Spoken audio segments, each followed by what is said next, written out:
Hey everybody, so today we get to finally do something I've been wanting to do for a while. I bought a couple new rifles last year and wanted to get them scoped up. So I got some scope bases. So in front of me here I've got my Winchester Model 70 300 Win Mag, and it is just a beautiful gun, but it needs a scope. So I went to a EGW. I don't know if you can see that, but I got a scope base, and then Vortex recommended these rings, 30 millimeter tubes for the scope that I have. These are the Pro Series rings, so that'll be paired with for this gun. I did get, this is a 4x16 Diamondback Vortex scope. And today we're just going to get the scope base mounted on this one.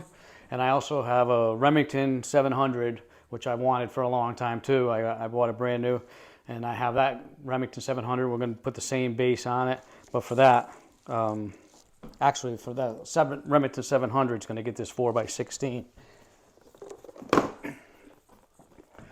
The Winchester Model 70 is going to get a 6x24 with a 50 millimeter optic in front. So that's going to reach out. This will be my out west gun. So pretty simple.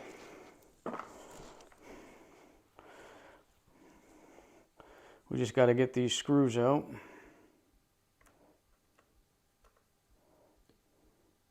Without scratching anything, hopefully.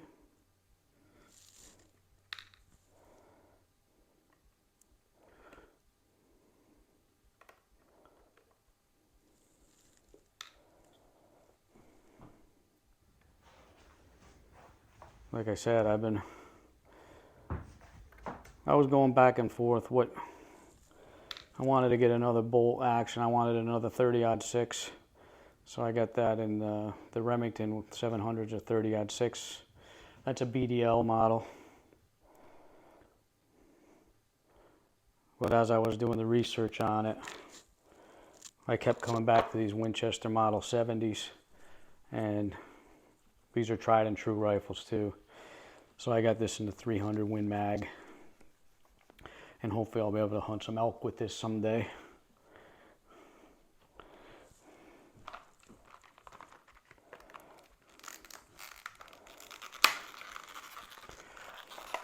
Now I know there's lots of different schools of thought, and once you get into it, if you want to do the research, you're going to get into the same thing I did doing the research. 2-piece scope or a 1-piece scope. It's really hard to say which one's better. I do have a lapping bar, and I'm going to lap the scope rings. So I mean, I think a 2-piece scope base would have been just as good, but I ended up going with this 1-piece from EGW, and only because I reached out to Vortex and I said, hey, these are the rifles I have, what should I pair them with?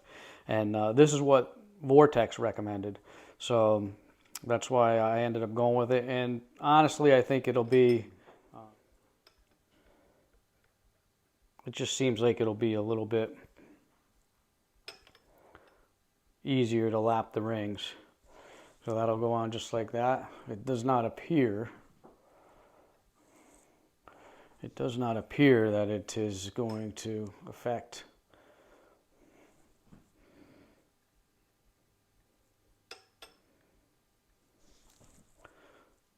my bolt. Seems a little bit off there.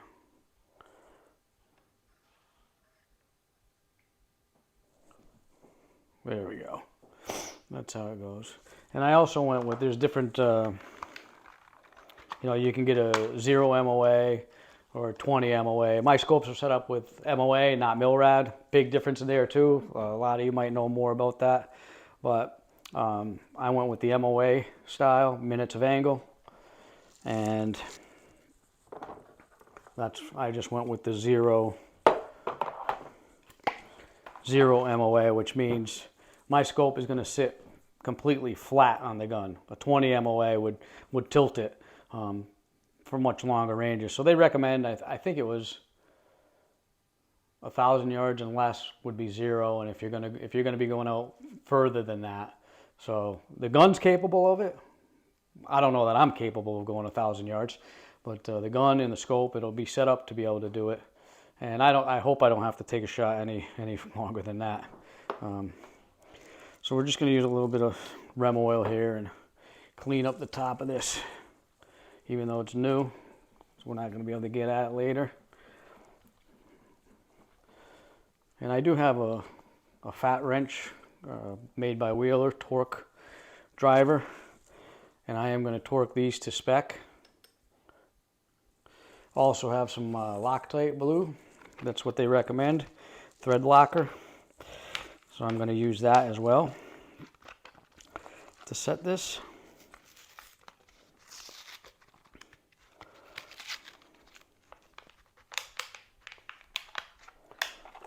Pretty simple operation to get the base on, but I wanted to get the base on today on both of these guns, and then I'll let the thread locker really set up, and then we'll get going on mounting the scopes.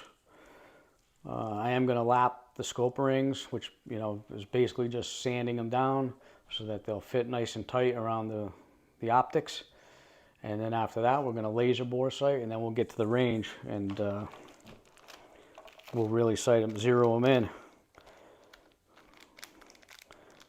I'm looking forward to it because most of my life, all the guns that I've owned, out of all of them, most of them were either given to me, my grandfather had given me guns, and then the ones that I bought used out of a gun shop right off the shelf where someone else has mounted the scope on them.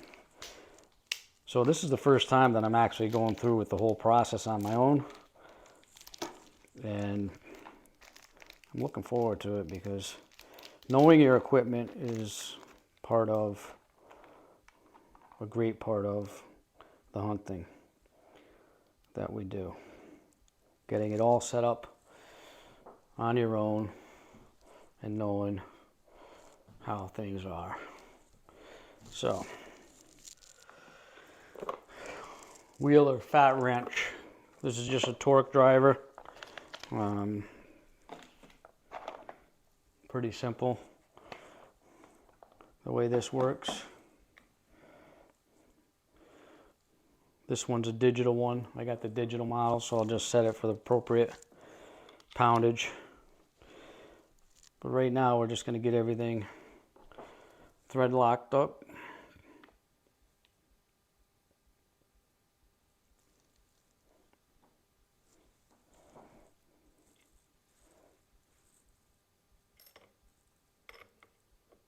And just snugged up.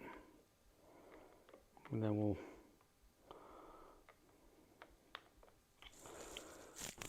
we'll go through and torque everything to spec, which I believe, I gotta check, I want to say 30 inch-pounds, but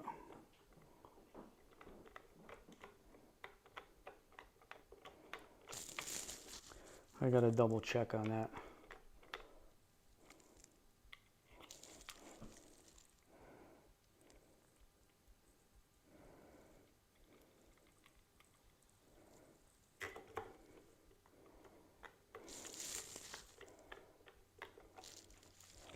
Just getting them in and snugged up. And the reason you use the thread locker blue is because you can take it out. Thread locker red will lock them in more permanent, and that's not what you want. Okay. Let's see what the specs are on this. 20 inch-pounds. Got that set to 20 inch-pounds. And we'll just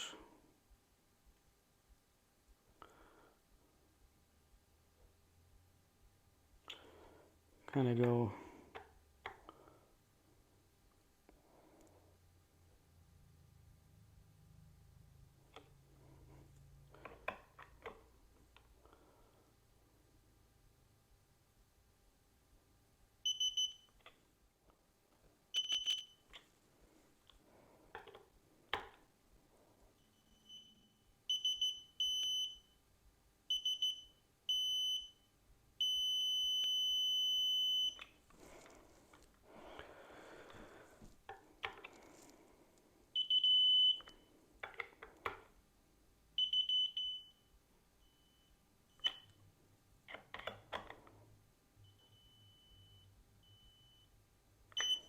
All right. That's it. We got this scope base mounted. We're ready to go on this one. We'll get out the Remington 700 and go with that one now. This is the Winchester Model 70 300 Win Mag Alaskan model. I forget what makes it the Alaskan, but it's just a really, really nice looking gun. Real nice wood on it. Well, let's get the Remington out. All right, here's the Remington Model 700 and 30-06. Another beautiful gun, another gun. This gun is a gun that I've always wanted. This is the BDL model. He's got the bottom plate. Really, really nice gun. But same idea. We are going to use a EGW Picatinny rail system, one piece.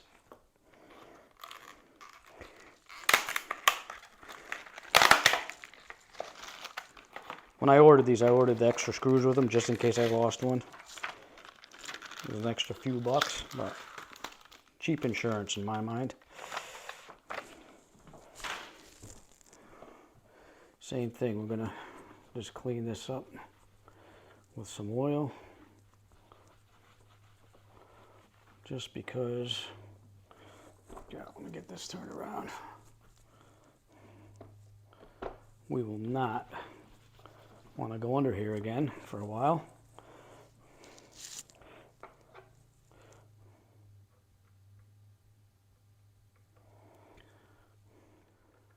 This is really a pretty simple to do on your own. Setting the scope rings, and that's a little more complicated, but you can look on YouTube. That's all I did. Looked on YouTube. Larry Potterfield, he has a really good video on lapping scope rings.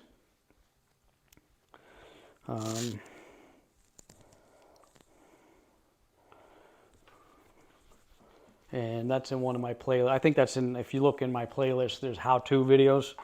I think I put his video in there just because I thought it was so useful for myself. I said other people may want to use this, and I saved it in one of my playlists for that reason. Okay, let's see how this is going to sit now.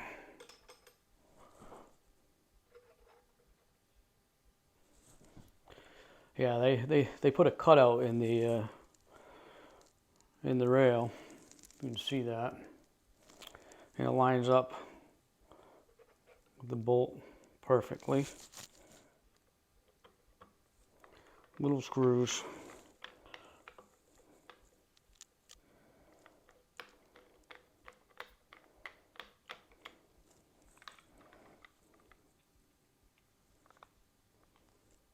A little tricky to get the thread lock around there. But just be patient. I just put a little thread locker on a little bag that the screws came in, and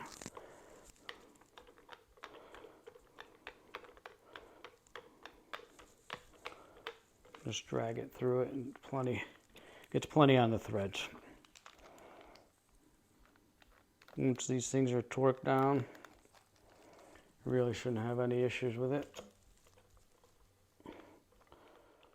Slug them down, kind of in a star pattern. It's not really a star pattern, but alternating sequence. There we go. 20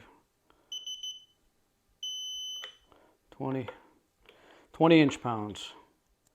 You got to make sure this clears before you go to the next one. Otherwise, you'll find yourself over torquing.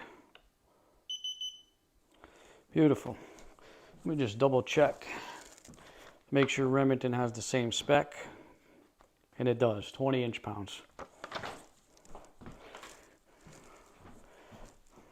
There we go. So we have successfully installed our scope bases